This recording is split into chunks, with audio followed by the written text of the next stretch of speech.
Welcome into this Locked On Podcast Network crossover, Locked On Bears, Locked On Colts. Not so much our regular Locked On, midweek crossover Thursday. We don't have a game to preview, but we do have a major coaching change. Indianapolis Colts defensive coordinator Matt Eberflus going to the Chicago Bears. I'm Lorin Cox from Locked On Bears, alongside Evan Sidery of Locked On Colts, breaking down one of the big moves of the NFL offseason so far. Certainly we've seen other coaching staff changes, other general manager moves, but both of our fan bases, of course, intimately curious on how these moves will pan out for both teams. Evan, thank you so much for joining us today, for doing this crossover. I know it's kind of a last-minute breaking news thing, but I guess give all of us your thoughts on Matt Eberflus as not only a defensive coordinator for the Colts, but a head coach candidate for any team. How do you sort of view him heading into this offseason cycle?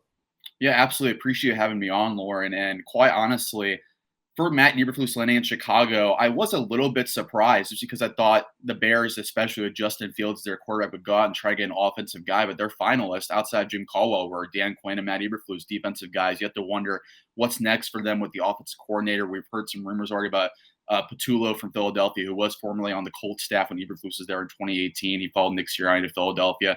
We'll have to see what happens there. But Eberflus, I think he's a very solid hire. He's a guy that's very much into culture, very much into fundamentals. He's not really a guy that's going to win the interview, so to say, like win the press conference, but he's a guy that's really strong on the little things. I think it's going to make a big difference compared to what Matt Nagy, I think didn't do. I think he won the press conference, but the little things in Chicago really weren't there with Nagy, so to say. So I think Eberflus is the polar opposite of Nagy as far as that goes. And I think, quite honestly, the defense, I think Chicago's going to have a really good defense moving forward now with Eberflus in place because we've seen it the last 3 years with Matt Eberflus. The Colts have been top 10 in defense. They've led the league, or they were second this year in takeaways. They've gotten better each year at that.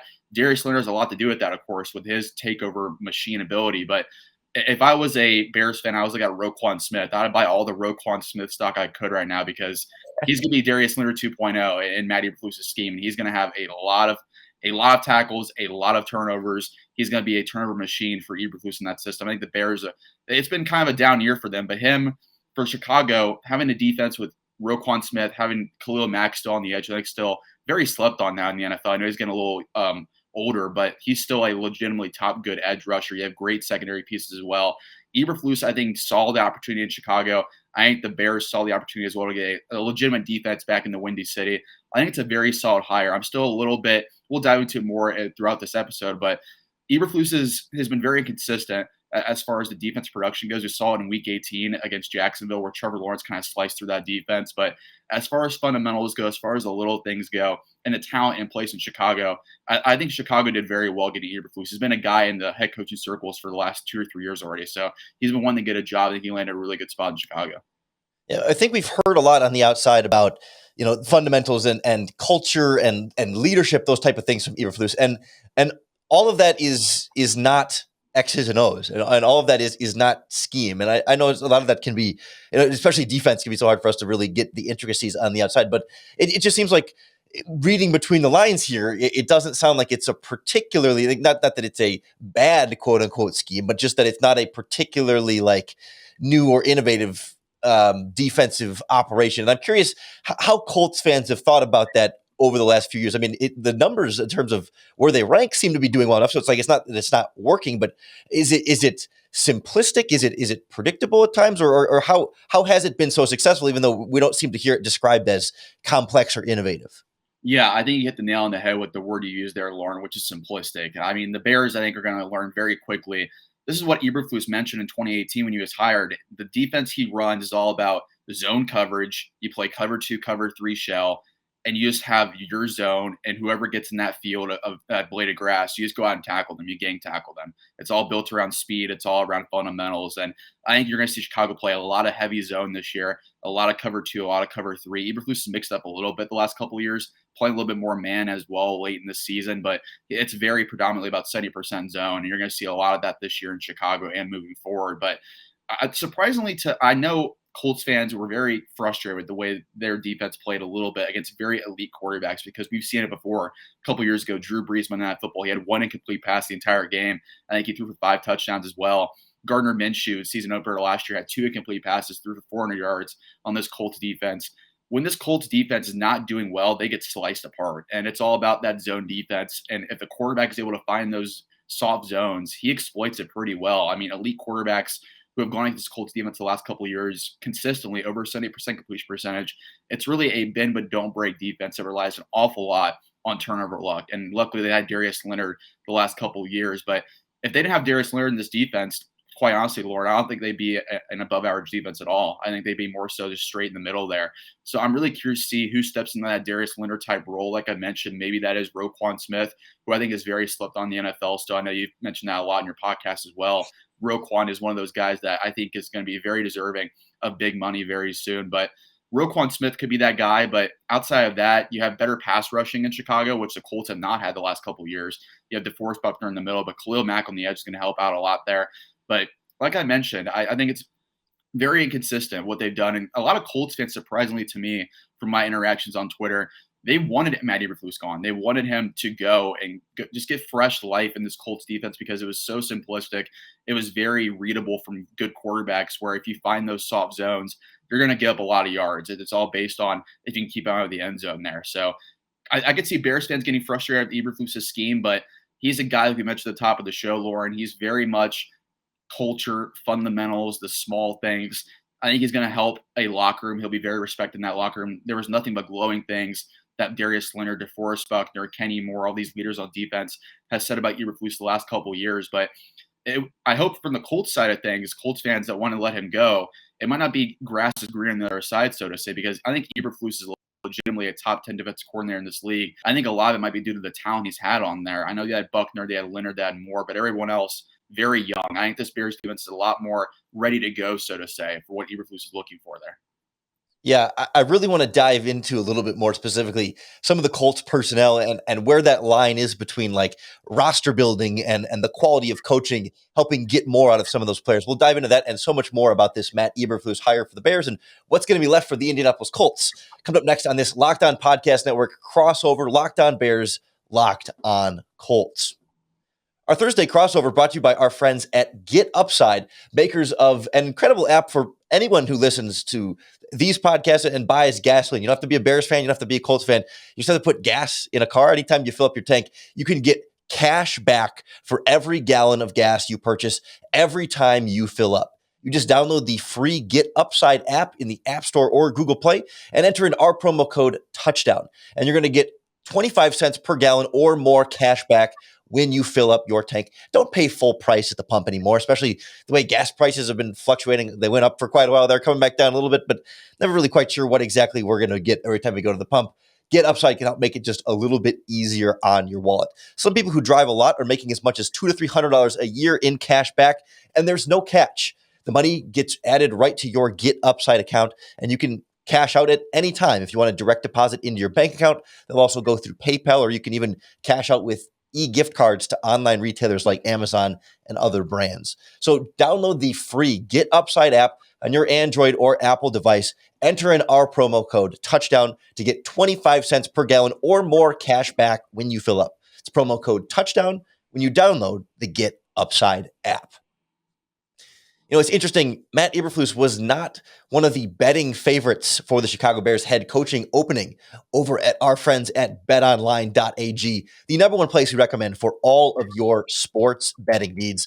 Whether you're betting on the prop bets for who's going to be the next coach of this team or where Aaron Rodgers is going to go in 2022, plus, of course, not just football in the playoffs, but basketball, hockey, soccer, tennis, baseball, boxing, UFC, even your favorite online Vegas casino games, all available at BetOnline. So don't wait to take advantage of all their amazing offers for 2022, including ours. Sign up today for a free account and enter in our promo code LOCKEDON. And they're going to give you a free 50% welcome bonus on your first deposit. That's them giving you free money to play with just our promo code Locked On. It's at betonline.ag, the fastest and easiest way to wager on all your favorite sports. Like they say, BetOnline is where the game starts. The Chicago Bears hiring of Matt Eberflus for me starts with how he's going to be able to try and get more out of the players that the Bears have, really on both sides of the ball. And I'm curious, Evan, as you look at this Colts defense, it's not a group that like strikes me as having, blue chip players top to bottom, or even like a lot of household names. Bears fans know, I would assume most NFL fans will know who Darius Leonard is. Bears fans will remember Xavier Rhodes from Minnesota, but he's certainly not the same Xavier Rhodes quite exactly. And then trading for DeForest Buckner, we kind of remember him as a top draft pick, maybe Kwity Paye from Michigan, but it's like there's like maybe a guy at each level that's recognizable. How much did the Colts defensive performance, I guess, fluctuate by the talent that was available? And how well did Matt Eberflus take guys that maybe are a little bit less well-known, a little bit more unheralded, and get better performances out of them?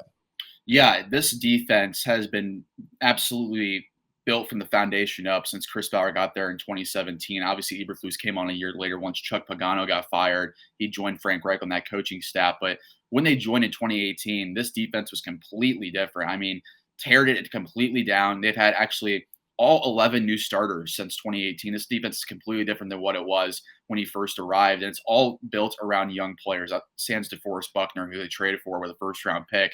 It's been all about development, all about retaining those draft picks and betting high on those upside guys in the draft, like Darius Leonard, Bobby Okereke as well at middle linebacker, who's definitely done a lot better in 2021.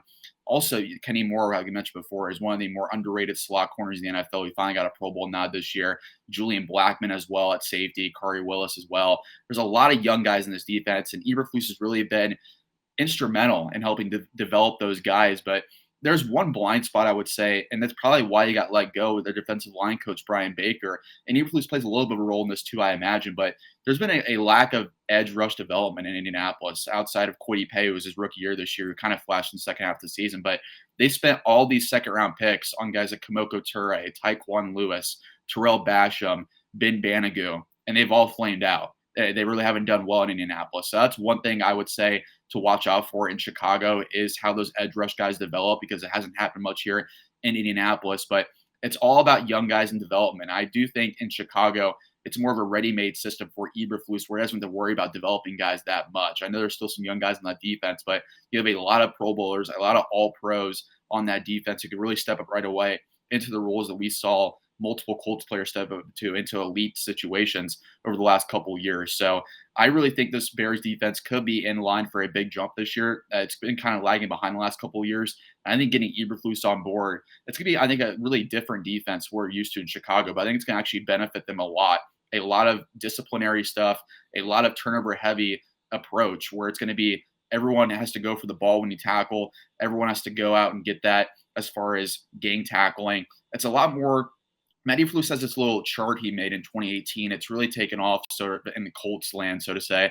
It's the loaf chart where Eberflus each week, he puts together, he watches the tape of the game, and he'll put down how many quote unquote loafs you have, which means you're not really trying much on the play. And it's really changed the entire defense. Like when they first arrived in 2018, there was multiple moments where Colts weren't really trying to tackle much. It was a lot of just laziness. But when Eberflus really installed that loaf chart, you've seen so many guys full on speed, just trying everything to make things happen. And it's more of a culture thing. We come back to the same words of culture and discipline, but that's why it's worked out so well in Indianapolis, because Eberflus has had those guys drilled into their head where once you have those situations, it's just those two or three things you have to look out for. It makes the game easier on the field. So that's going to be something to watch out for there, is just those little things. Like we mentioned before, it's the polar opposite, again, of Matt Nagy. I think you probably agree with that, Lorin, which is where they're going for in this direction, Matt Eberflus. And that's going to be really interesting what happens there, because I think this defense is ready-made for an Eberflus-type defense. The question is, for me, how does he galvanize the entire locker room? What do they do on offense? Because Justin Fields, I love Justin Fields in the draft. I hope that the Bears or the Colts were in the Bears position. The Bears were right behind the Colts in last year's draft. They should have traded up for Justin Fields. Obviously, when got Carson Wentz, we know what happened there. But now I want to see what they do with a guy like Justin Fields, a quarterback. I think Eberflus is a really good hit on defense. The question is what happens on offense now. But I think overall, the defense and the strategy in place and the players in place in Chicago, I think you have a really solid infrastructure in place where the Bears can be a top 10 defense next year. Yeah, since you mentioned the offense there and what Eberflus might do. Let's go there briefly. He's looking at really on both sides of the ball of poaching from the Colts. We've heard Dave Borgonzi and Alan Williams floated as potential defensive coordinator candidates for the Bears to poach more members of that Colts defensive coaching staff. If they want to promote one of them to that job, there might be some competition there. But offensively, we've heard the former Colts wide receivers coach, who's now with the Philadelphia Eagles, the passing game coordinator, whose name it keeps escaping me, and I think you mentioned it earlier, and I'm struggling to try to filibuster and find it as I'm scrolling through on my computer right now. Kevin Patullo. Yes, Kevin Patullo. The other name that's been floated out there is Mike Groh, the former wide receivers coach, who was also I believe with the Colts. But there's sort of this idea of that they might try and bring parts of Frank Reich's offense. And I'm curious, we see Justin Fields needing to be more of a downfield vertical passer, and I don't know that certainly Phillip Rivers a couple years ago with those members of the Colts coaching staff with Kevin Patullo and stuff in there were quite so vertical of a quarterback. But how is that Frank Reich offense sort of functioned the last few years? Where have they sort of looked to put receivers in positions where the Bears might be able to, if they end up picking members of that coaching staff to come to Chicago, what might that start to look like? Yeah, I think honestly, Justin Fields is a perfect fit in a Frank Reich type of offense. It's all about the simple things. Like he'll scheme up guys open in the middle, like crossing routes, shallow routes. He'll have a guy going deep as well. More often than not, it's all about the quarterback and how he reads the field. I mean, we saw it in 2020 with Phillip Rivers. We saw the connection he already had with Frank Reich in San Diego. And now in Indianapolis, he was very efficient, almost a career high in completion percentage. His yards per attempt jumped up. Andrew Luck had a career best year in 2018 when Patullo was there as well. 2019, they made Jacoby Brissett look like a competent starting quarterback, which is wow, he is in Miami now. It's a pretty good thing to do it for Frank Reich, have that a feather in his cap, so to say. But then this past year, we saw Carson Wentz, and when you don't have a quarterback who can read the field, it does not go well. They've turned to a one-dimensional offense, and I don't think that Justin Fields is one-dimensional. I think he's actually a legitimately good franchise building block where he can read the field. We saw it at Ohio State. I think he could be a legitimate top 10, top 15 quarterback in the next couple of years. In a Frank Reich type of offense, I think he's a perfect fit. He has a strong arm. He has the velocity to fit it in the small windows. He can read the field. He's very accurate when need be. I think if they bring a Kevin Patullo or a Mike Groh, so to say, it will be a Frank Reich offense for sure, probably an 80-90% like a Frank Reich offense. If that's the case, I think it's a home run fit for what they're trying to do on the offense, because I think Justin Fields is a prototype for that. That's why I was so high on Justin Fields in the draft, and why the Colts, I think, should have traded up. They kept Phillip Rivers around for another year, because he's the exact type of guy you want in a Frank Reich offense, a mobile quarterback with a strong arm who's very accurate. He checks all the boxes you want for that type of offense. I'll be very curious to see if they go out and hire a Patullo or a Groh or someone from that same coaching tree, because Fields does make a lot of sense there. I think he does check all those boxes. Well, certainly Bears fans are encouraged or looking forward to how this change is going to positively affect this franchise. Well, Colts fans are left kind of thinking, okay, what's going to happen with this defense? What's going to be next for the Indianapolis Colts trying to replace Matt Eberflus and maybe whatever assistance he might bring with him to Chicago? We'll take a closer look at what this is going to leave for the Colts and what the future might be in Indianapolis. Coming up on this Locked On Podcast Network crossover, Locked On Bears, Locked On Colts. Let's go ahead and talk about our other sponsor of today's show, which is Billbar. It's the New Year, so that means New Year's resolutions. If yours is about getting fit or eating healthier, make sure you include Built Bar in your plan. Built Bar is the protein bar that tastes just like a candy bar, maybe even better than a candy bar. Built Bar makes it easier to stick to your resolution because it tastes so good you'll want to eat it again and again. Unlike other protein bars that could be chalky or waxy or taste like a chemical spill, Built Bar is covered in 100% real chocolate, and most bars contain only 130 calories compared to only 4 grams of sugar. It is a great tasting snack tied to you throughout the day.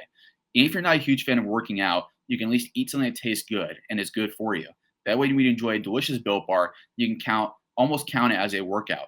And there's so many great flavors that we've all tried on Locked On Podcast Network that you can choose from, like coconut almond, peanut butter brownie, raspberry, cookies and cream, salted caramel, mint brownie, and so much more. In fact, Built is coming with new limited time flavors. So check out Built.com often to see what's new.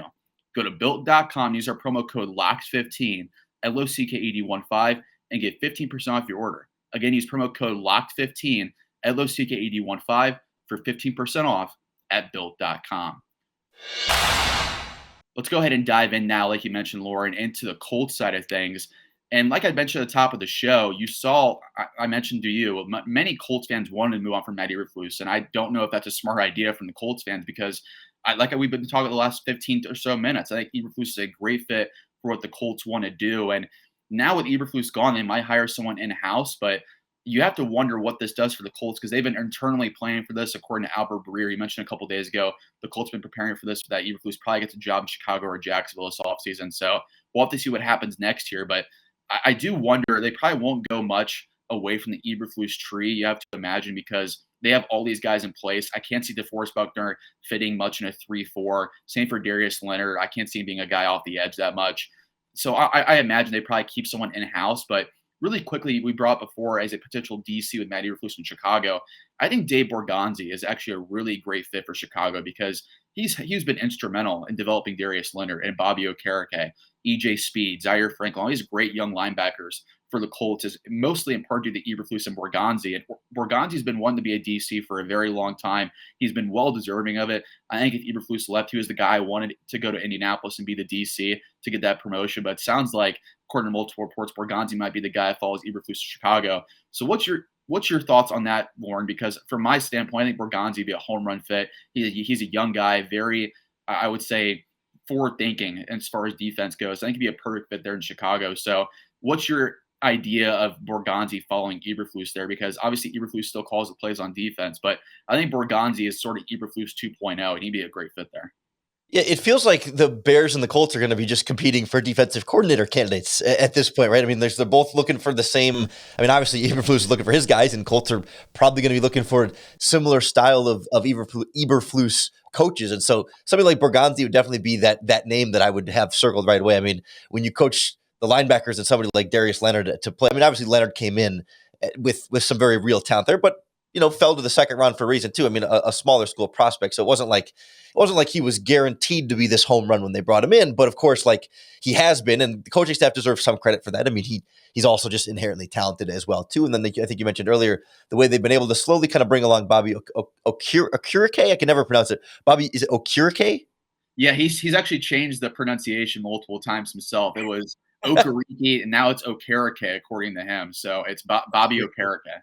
Yeah, so like between him and Okereke, and they've been able to at least get some talent slowly sort of develop there. In addition to how well Darius Leonard has played, the name that I'm curious here for, and of course I'd love to see Borgonzi work with Roquan Smith, and the Bears are going to be in a position where they need to find at least one running mate for Roquan Smith, really for the long term future. So to have a linebackers coach with some developmental talent there to be able to sort of grow under Eberflus in the defense would be super attractive. But I'm curious if Rod Marinelli ends up in either of these discussions, because he and Eberflus worked pretty closely in Dallas for a while there. And of course, they've studied under a lot of the same types of coaches. And for the Bears, of course, Rod Marinelli was the Bears defensive line coach and defensive coordinator under Lovie Smith. Lovie Smith is the other name too. The Bears fans are kind of looking at it as like, okay, it's not necessarily like directly like Eberflus coached over this person in terms of being in the quote unquote tree, but at least in the same sort of family of schemes or family of coaches who have worked together,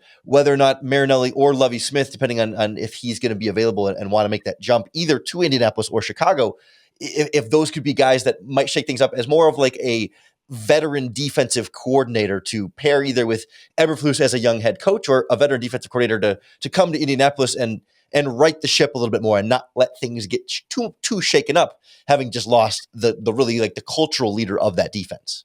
Yeah, I believe I'm not mistaken. I forget who it was from the Athletic or some other media outlet, but someone mentioned that Rod Marinelli might be following Matt Eberflus wherever he went, if it was staying in Indianapolis or going to Jacksonville or going to Chicago as a defensive line coach. And would love Marinelli in Indianapolis. I think he'd be a perfect fit for what they're trying to do. But I do wonder at this stage of his career, I think he's in his mid-70s, if he wants to be a full-time defensive coordinator, having all that pressure on him again. So I imagine he'll probably stay in that defensive line role. And he'd be a home run fit in Chicago. Like you mentioned, he already has the connection with the Bears. He worked with Eberflus before. I think it'd be a great fit with him, Borgonzi, and Eberflus. Kind of a perfect trio to build out your defense there. So that's something to watch out for. I think it's a super home run fit right now. Talk about just the Bears situation. From the Colts side of things, I do wonder exactly what they will do, because we've heard already maybe Alan Williams, who's our safeties coach, could be promoted to DC. He was the Vikings defense coordinator about 8 years ago, I believe.